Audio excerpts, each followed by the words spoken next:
આજના યુગમાં જ્યારે ખેતીમાં વધુ ઉત્પાદન મેળવવા માટે રાસાયણિક ખાતરોનો આંધળો ઉપયોગ થઈ રહ્યો છે, ત્યારે પાટણ જિલ્લાના ગોલાપુર ગામના પ્રગતિશીલ ખેડૂત ઉમેદસિંહ સોલંકીએ પ્રાથમિક ખેતી દ્વારા બટાકાનું સફળ ઉત્પાદન મેળવી નવી રાહ ચીંધી છે.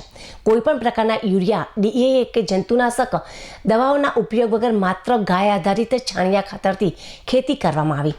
પ્રતિ વીઘે અંદાજે 100 કટ્ટા બટાકાનું ઉત્પાદન પ્રાપ્ત થયું. રાસાયણિક બટાકાની સરખામણીએ પ્રાકૃતિક બટાકાનું કદ, સ્વાદ અને ગુણવત્તામાં શ્રેષ્ઠ સાબિત થયા છે. ઉમેદસિંહ સોલંકીના જણાવ્યા અનુસાર પ્રાકૃતિક ખેતી માત્ર જમીન સુધારે છે તેવું નથી, પરંતુ તે ખિસ્સું પણ ભરે છે. બજારમાં સામાન્ય બટાકા ₹15 પ્રતિ કિલો વેચાય છે, જ્યારે તેમના પ્રાકૃતિક બટાકાને ₹20 સુધીનો ઊંચો ભાવ મળ્યો છે. 1 વીઘાએ તમામ ખર્ચ બાદ કરતાં અંદાજે ₹70,000 જેટલી માતબર આવક મેળવી છે. પ્રાકૃતિક ખેતીથી જમીન સજીવ બને છે અને માનવ આરોગ્યનું પણ રક્ષણ થાય છે. ખેડૂતોને હવે ખર્ચાળ રાસાયણિક ખેતી છોડી ગાય આધારિત ખેતી તરફ વળવું જોઈએ. ઉમેદસિંહ સોલંકીએ ગામના સરપંચ દિલીપસિંહે પણ આ પ્રયાગને બિરદાવતા જણાવ્યું હતું કે ખેતરમાં 25 થી 30 ટ્રોલી છાણિયું ખાતર નાખીને જે પરિણામ મળ્યું છે તે પ્રોત્સાહક છે. વડાપ્રધાન નરેન્દ્ર મોદીના પ્રાકૃતિક ખેતીના અભિયાનને વેગ આપવા આ પ્રયોગ અન્ય ખેડૂતો માટે પણ દીવાદાંડી સમાન છે.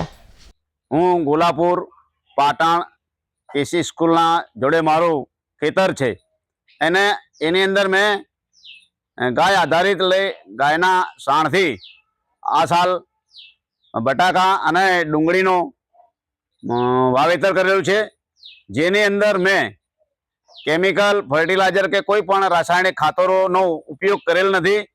અને મને આ પહેલી જ વાર બટાકાની અંદર મબલક પાક પણ મળ્યો છે.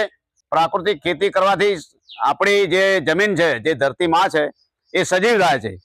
બીજું કે આપણે ખેડૂત છીએ, ધરતી માતાના પુત્ર છીએ, તો આપણે કેમિકલ વગરનું જે અનાજ પકવીએ, શાકભાજી પકવીએ અને એના ભાવ પણ આપણને થોડા સારા વસ્તી આપે છે. ધારો કે બજારમાં ₹15 હોય તો અમને ₹20 કિલોના ભાવે સારા માણસો પણ લઈ પણ જાય છે.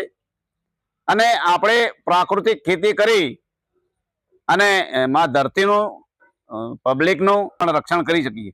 ગુજરાતના તમામ ખેડૂતોને અપીલ કરું છું કે આપણે પ્રાકૃતિક ખેતી તરફ વળીએ અને ધરતી માતાની પણ સેવા કરીએ. અને બીજું કે સરકારના શ્રીને પણ જે અભિગમ છે કે ભાઈ બધા પ્રાકૃતિક ખેતી તરફ વળે. આપણા માનનીય શ્રી આપણા વડાપ્રધાન શ્રી પણ પ્રાકૃતિક ખેતીનો પ્રોત્સાહન આપે છે. તો આપણા ભારતના તમામ ખેડૂતોએ પ્રાકૃતિક તરફ વળવું જોઈએ અને માં ધરતીમાં રાસાયણિક ખાતરો, કેમિકલ કે ફર્ટિલાઇઝરનો ઉપયોગ ના કરી અને આપણે ધરતી માતાની સેવા કરીએ અને આપણે સુખી સમૃદ્ધ બનીએ.